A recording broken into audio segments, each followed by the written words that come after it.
The Giants have signed Tyler Mahle to a 1-year, $10 million contract. He had a 2.18 ERA last year, but just a long injury history. And if you look at the peripherals and underlying numbers, there's just not that much to get necessarily excited about and a lot to be worried about. And it could be that they're done adding to their rotation. So what the heck is going on with the Giants this offseason?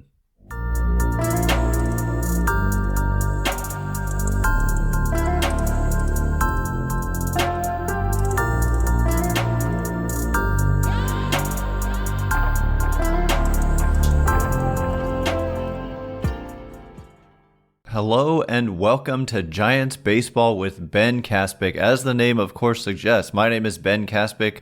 I am the former host of Locked On Giants, which is a podcast that I did for the Locked On Podcast Network for 6.5 years.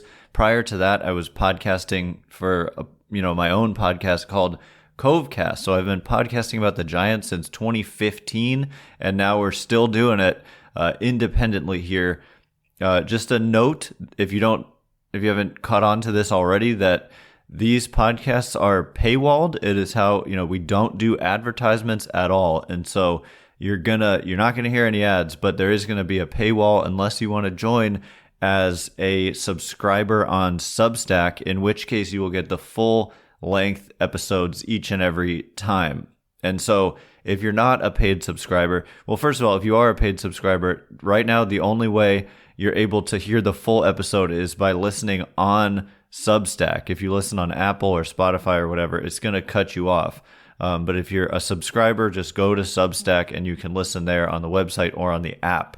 And that's where you subscribe. And you can find the Substack on Substack, Giants Baseball with Ben Kaspick, or by just going to Ben Kaspick, KASPICK.com, and that'll take you to the page. So anyway, just an update on the Giants after they have officially announced the signing of Tyler Mahle to a 1-year, $10 million contract, in addition to earlier in the offseason adding Adrian Houser to a 2-year, $22 million contract that includes a club option for a third year with a buyout on that third year of, $4 million. So that is included in the $22 million total. So it's $7 million in 2026, $11 million in 2027, and then 12.5. I guess that doesn't include the full amount. Perhaps there was a signing bonus, but it's a $12.5 million option for 2028. Team option. The Giants can choose it, but if they don't pick it up, they still owe them $8.5 million. So that makes it, an $8.5 million decision, not a $12.5 million decision. So the thing is, Giants general manager Zach Manassian spoke with the media after they announced the Mahle signing and said several noteworthy things, including the fact that they feel good about the group they've assembled and the rest of their internal depth, which I understand wanting to not block paths to guys like Hayden Birdsong, Carson Wisenhunt, Blade Tidwell, Trevor McDonald, guys like this. They do have several young arms who are, at least one may break out and be deserving of a shot. And so you don't want to block people off too much. But instead of Houser and Mahle, you could have gone, instead of one of those two guys, you still could have gone bigger on a pitcher. But they telegraphed very early on in the offseason, which is a bit unusual for teams to be this upfront about it. You heard it from Greg Johnson. You also heard it from, I believe, Manassian himself, where they just were basically saying explicitly that they did not feel comfortable giving pitchers contracts of $100 million or more in total, which we have not heard them openly say before, even though it's something they haven't done before. They didn't sign Kevin Gausman when they had a chance. They didn't re-sign Carlos Rodon when they had a chance. They didn't re-sign Blake Snell when they had a chance. And I mean, those players, when I say they had a chance, Kevin Gausman said they never made him an offer. I believe the same would be said of Carlos Rodon, and Blake Snell said the same thing. They never even made him an offer. And we know that of all three of those guys, maybe only Kevin Gausman would have wanted to return, it seems like to me, but he really wanted to return and had just a great run of success with the Giants and was best friends with Logan Webb, and they didn't even make him an offer. And so, and they also didn't say that they felt uncomfortable with long-term deals for pitchers, but it was always something we speculated about. And so it is odd that suddenly this offseason they decided to talk about it openly. And so when you look at now their projected starting rotation, they're in a good spot in one way, in that they have one of the best starters in the game in his prime, and super durable and very good, excellent Logan Webb. And beyond that, though, it is just a group with a bunch of question marks. You look at Robbie Ray, he's 34 years old, and he did not finish the season out well. He ended up with a 3.65 ERA, 3.67 expected ERA, 3.93 fielding independent pitching. So overall, in 32 starts, so health was back for him for the first time since 2022. So that was great to see, but he ended the season with a rolling 5-game ERA of up near 9. And so he really struggled if you look at it starting in late August. So basically his late August and September were not good, but he was very good from basically April through that point. And so the thing is, it's the last year of Robbie Ray's contract, but he did not finish out the season well. The only pitch he threw that graded out as above average was his fastball. The slider, the changeup, the curveball, none of those pitches graded as above average at all by this pitching bot evaluation of individual pitch types metric that is featured on Fangraphs. And he didn't have great command. He was okay with command, but an expected ERA, according to this thing that evaluates pitch types, of 4.64. But again, an actual ERA of 3.65. But at the same time, there are question marks for sure with Robbie Ray. And then you look at Mahle and Hauser and Landon Roop, and there's questions with all of those guys as well. Landon Roop ended the season injured. Tyler Mahle has missed so much time over the last several seasons with injuries. He threw 180 innings, 33 starts way back in 2021, but since then he's capped 100 innings only one time, and that was in 2022. So 25 and 2/3 innings in 2023, 2024, 12 and 2/3 innings, and then last year only 86 and 2/3 innings. Did have good results in last year's season, 2.12, 2.18 ERA, but an expected ERA of 4.27 and a fielding independent pitching of 3.37. But the ingredients in fielding independent pitching are strikeout rate, walk rate, and home run to fly ball ratio. And he really suppressed home runs, but home runs have been an issue for him in his career, and he's a fly ball pitcher. And so he only allowed homers on 4.9% of his fly balls last season, whereas in his career, he's allowed homers on 13.2% of his fly balls. So almost, a third lower, it was about a third of his career norms. He did spend a lot of his career in Cincinnati, which is a very difficult place to pitch.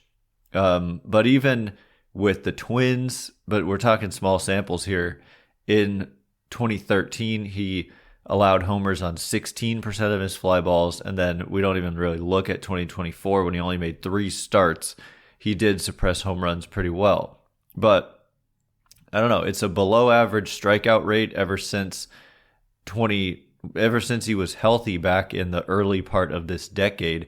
Like even last year, we're looking at just a 19.1% strikeout rate, which is below average. He is good at commanding the ball, but other than that, you're looking at, to me, home run fortune last year and below average stuff. And he did have excellent command by, again, this metric or this pitching bot thing that evaluates pitch types. So that was, he had one above average pitch by this evaluation tool, which was his cutter, but a fastball that he throws exactly half the time graded as below average, his splitter graded as below average, slider below average, stuff overall below average, and the command was exceptional.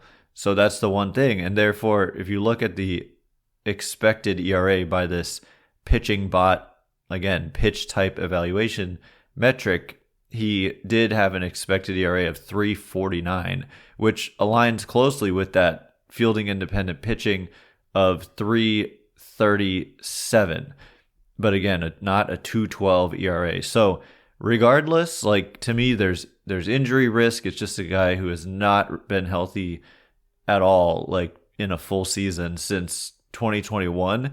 And then also there's risk if you look under the hood with the peripheral numbers. So one of the things that's noteworthy is that I'm going to continue first saying what Zach Manassian said about Mahle just kind of being perhaps their final addition to this rotation. He said to reporters, including Maria Guardado of sfgiants.com, he said, I don't know if we're ever done. I think we're very comfortable with the 5 starters that we have and then the bundle of arms behind them now. Our depth is in a much better spot than it was at the beginning of the offseason. We'll keep working at it, but we do think this is a solid 5-man rotation going into the spring. So one other thing to mention is that it's seemingly a big part of this decision to sign Tyler Mahle is that he got a ringing endorsement from Bruce Bochy, who managed him last season with the Texas Rangers. And the thing is, like, I don't know that Bochy is now a advisor for the Giants front office, a special advisor. I don't recall his exact title, but according, Maria Guardado wrote that first of all, Mahle had Tommy John surgery at a certain point during his time in Texas. That's why he missed pretty much all of 2024. And then he also had shoulder issues in 2025, which is why he missed some time as well there. But when he was on the field, he did have a 2.18 ERA in 16 starts. But that got him, or just everything about him, for whatever reason, we'll get into it, earned him a ringing endorsement. That's a quote from Maria Guardado from Bruce Bochy, who rejoined the Giants as a special advisor to baseball operations. So that's his title, special advisor to baseball operations. So Manassian said of this endorsement, he said, when you look at the results that Tyler got last year, I think Boch liked just about everything. He just talked about how good Mahle was. Big fan of the person, just a really strong recommendation that came out from Boch at the winter meetings when we sat together. He obviously saw him pitch at a high level. It's one thing to see it in a text message or a phone call. It's quite another to sit across from the Hall of Fame manager and hear them say, quote, I really believe in this guy, end quote. It was certainly encouraging, and we're obviously happy we were able to get this done.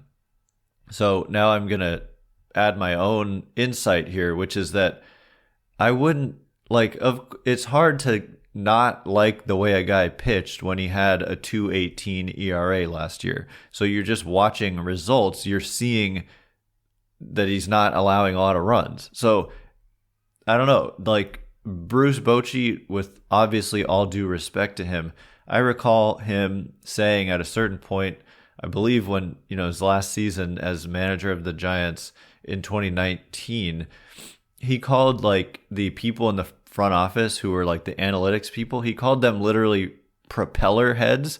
I believe that was the term. He was referring to the, the hat with the propeller on it, which I did not really, wasn't really a fan of that quote. It seemed quite derogatory towards people who work very hard. And these days in the modern game of baseball, you've got to listen to your analysts. You can't just go with your gut and expect to win. And when the Giants have not done, whether it's before they were heavily into analytics in the Farhan Zaidi era, and prior to that era in the late part of the 2010s, under the previous front office, they had a lot of struggles as well.